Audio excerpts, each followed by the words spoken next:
Hello, everybody, and welcome back to our new YouTube series, This Day in History, where we take a look back at a particular day and explain the events that happened and why they're important.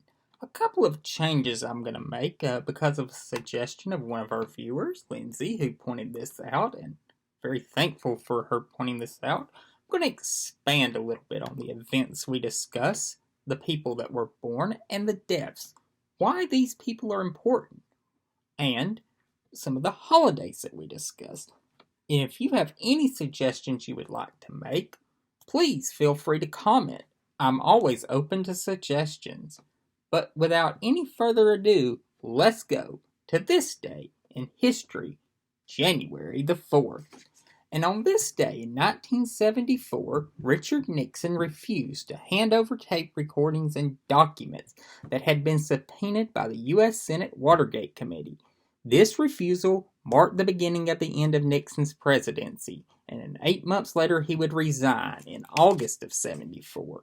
This really had a cascading effect on Nixon. He resigned on August the 9th, 1974. He announced on August 8th that he would be resigning. And really the thing that prompted it was a meeting on August the 7th after the release of the smoking gun tape. Senator Scott, Goldwater, and Congressman Rhodes. Scott and Rhodes were the leaders of the Republicans in the House and the Senate. And they went to Nixon and said, look, you have no support left in the Congress. It is reported that Rhodes told him that he only had about 75 votes in the House against impeachment. There were 174 Republicans in the House at that time. They were in the minority, but he had lost almost all the support of those members. And Scott told him that in the Senate, he only had about 15 votes for acquittal. There were 40 Republicans and one conservative in the Senate at that time, and the conservative was James Buckley of New York. After this meeting, Nixon decided that it would be best for him and the country if he resigned instead of facing almost certain impeachment and removal from office. Also, on this date in 1896, Utah became the 45th state. Now, one of the conditions for Utah to become a state was a ban on polygamy had to be written into the state constitution. Utah was founded mostly by Mormon settlers, members of a Church of Jesus Christ of Latter-day Saints, and polygamy was part of the LDS Church in the beginning. And James Smith, Mr. Smith, who founded the church, and Brigham Young, one of the early leaders of the church, were polygamists. This was a part of the church at the beginning, but for Utah to become a state, the state had to write a ban on it into the Constitution, and the LDS Church later said that this is not part of our religion, and wrote it into the tenets of the faith. And people who practice it now are kicked out of the formal church. There are subgroups of the church that still practice it, but they are not official branches of the church. Utah has a population of around 3 million residents today. It is rapidly growing. In 2013, the Census Bureau said that Utah was the second fastest growing state in the nation. The largest city in the state of Utah is Salt Lake City. It is also the state capital. Also, on this day in 2007, the 110th Congress convened. And the 110th Congress was historic because after the vote for Speaker, the Dean of the House, instead of saying, Mr. Speaker, please take the oath of office, he said, Madam Speaker. Nancy Pelosi, on this day in 2007, became the first female Speaker of the House.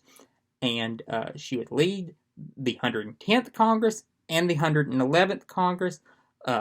In the election for the 112th Congress, the Democrats would lose control of the House, but Nancy Pelosi became the first female Speaker of the House on this day in 2007.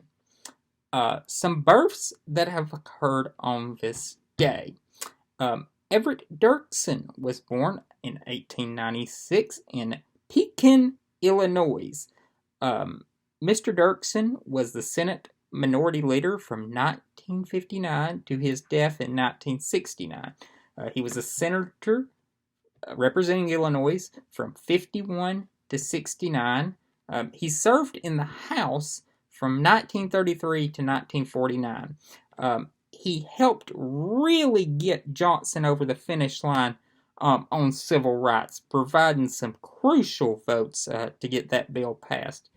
There's a beautiful Senate office building in Washington named after him. It is the Dirksen Senate Office Building. It's the second oldest building in the Senate office complex, and it is connected today through an atrium with the Hart Senate Office Building. And the Hart Senate Office Building has one of the more interesting pieces of American art that you will ever see in the center of it. So if you ever are in Washington and get a chance, go check out the artwork that is in the middle of the Hart Senate Office Building. And just walk across the way and you'll be in the Dirksen Building. Also born on this day is a noted historian, Doris Kearns Goodwin. She was born in 1943 in New York. She received a PhD from Harvard, and her doctoral dissertation was called Prayer and Reapportionment, an analysis of the relationship between the Congress and the court.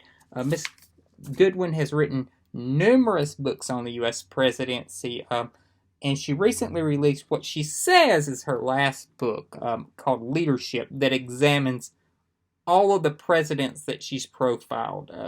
She's profiled Lincoln, Teddy Roosevelt, FDR, Lyndon Johnson, who she actually worked for and helped him write his presidential memoirs after he left office. So a very accomplished historian. Some deaths that have occurred on this day. Cornelius Vanderbilt died in 1877 at the age of 82 years old.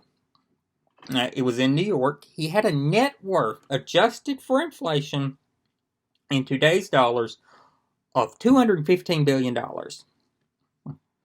He controlled many railroads in America, and really the improvements he made in the infrastructure of America propelled America to become a titan of industry in the 20th and 21st century.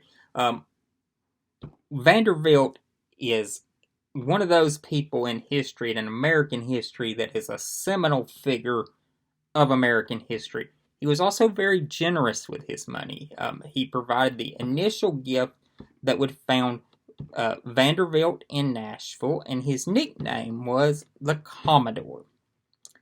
Another death that occurred on this day was last year, in 2019, Harold Brown, who served as Jimmy Carter's defense secretary when Mr. Carter was president. A very interesting thing, though, about Mr. Brown. At the age of 21, he achieved his PhD in physics from Columbia. So a very accomplished scientist, and man, very, very impressive resume.